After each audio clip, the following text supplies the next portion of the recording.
నమస్తే ఫ్రెండ్స్, మీరు చూస్తున్నారు జానీ డైరీ ఫామ్.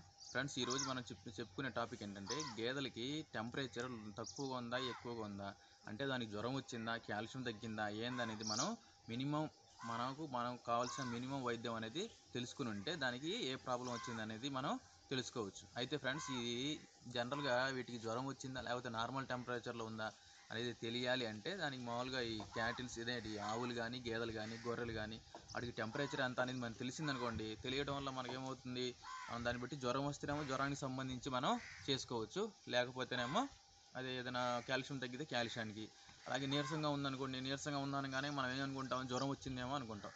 అలా కాకుండా దాని వాల్యూ అనేది టెంపరేచర్ ఎంత ఉందనేది మనం చెక్ చేసుకొని చూసుకున్నాం అనుకోండి, జ్వరం వస్తేనేమో జ్వరానికి చేస్తాం, జ్వరం కాకుండా ఉంటే వాతం చేసి ఉంటుంది కాబట్టి వాతానికి చేస్తాం. అది ఫ్రెండ్స్, అంటే ఈ టాపిక్ క్లియర్గా మీరు ఒకసారి అనండి. అయితే దీని గురించి చెబుతాను. అయితే గేదెలకు వచ్చేటప్పటికి నార్మల్గా టెంపరేచరు ఎంత ఉంటుందంటే, నార్మల్ టెంపరేచర్ ఒక్క నిమిషం, గేదెలకు వచ్చేటప్పటికి నార్మల్ టెంపరేచర్ ఎంత ఉంటుందంటే, వాటి కరెక్ట్ బాడీ టెంపరేచర్ వచ్చేటప్పటికి 100.5 నుండి 102.5 ఇది నార్మల్ టెంపరేచర్.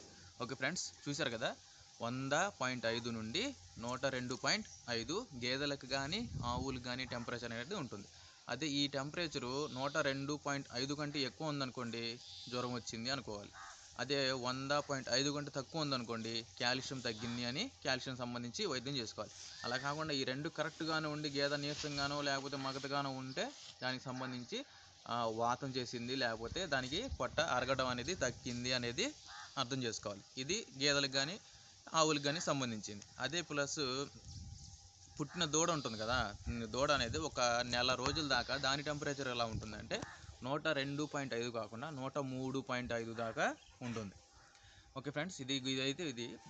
అలాగే ఈ గొర్రెలు కానీ మేకలు కానీ అనుకోండి, వాటి టెంపరేచర్ ఎలా ఉంటుందంటే 101.5 నుండి 104.5. ఓకే, 101.5 నుండి 104.5 అనేది వీటికి ఒక నార్మల్ టెంపరేచర్. వీటికంటే ఎక్కువగా ఉంటే జ్వరం ఉన్నట్టు, తక్కువగా ఉంటే వాటికి కాల్షియం అనేది తగ్గినట్టు. అంటే మనకు మనుషులు అనుకోండి, మనుషులకి ఎంత ఉంటుంది నార్మల్గా టెంపరేచరు 98.3 ఫారెన్హీట్స్ అని ఉంటుంది కదా, మనకి వాటికేమో ఆ టెంపరేచర్ అనేది నార్మల్.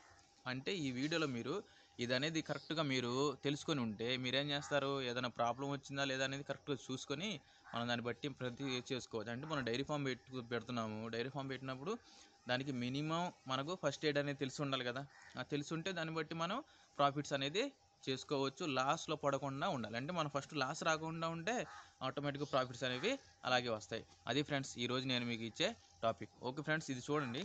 అంటే జనరల్గా నేను పెంచుకునే దూడలు కానీ పడ్డలు కానీ ఏం చేస్తానంటే ఇలా ఓపెన్గా వస్తుంది, ఇలా ఓపెన్గా వదిలేస్తాను.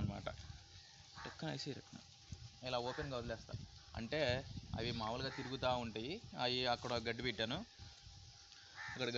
అవి తింటూ ఉంటాయి. వాటికి ఇష్టం వచ్చినప్పుడు తింటాయి. అక్కడ తొట్టులో నీళ్ళు పెట్టేశాను అనమాట, ఆ నీళ్ళలో తాగుతాయి. ఇంకా రౌండ్ మొత్తం ఎక్కడికక్కడ మొత్తం క్లోజ్ చేసేసా. అంటే మనం ఏదైనా బయటికి వెళ్ళినా ఏవైనా కానీ లూజ్ హౌస్ పద్ధతిలో మనకు వర్క్ అనేది చాలా తక్కువగా ఉంటుంది. ఇది ఫ్రెండ్స్ నా డైరీ ఫామ్ అయితే. ఇంకా వేరే అయితే పాలిచ్చే అయితే వేరేగా ఉన్నాయి. ఓకే ఫ్రెండ్స్, ఈ వీడియో మీకు నచ్చింది అనుకుంటున్నాను. ఈ వీడియో కానీ మీకు నచ్చితే నా ఛానల్ని సబ్స్క్రైబ్ చేయండి, ఇంకా వేరే వాళ్ళకి కూడా షేర్ చేయండి. Okay friends.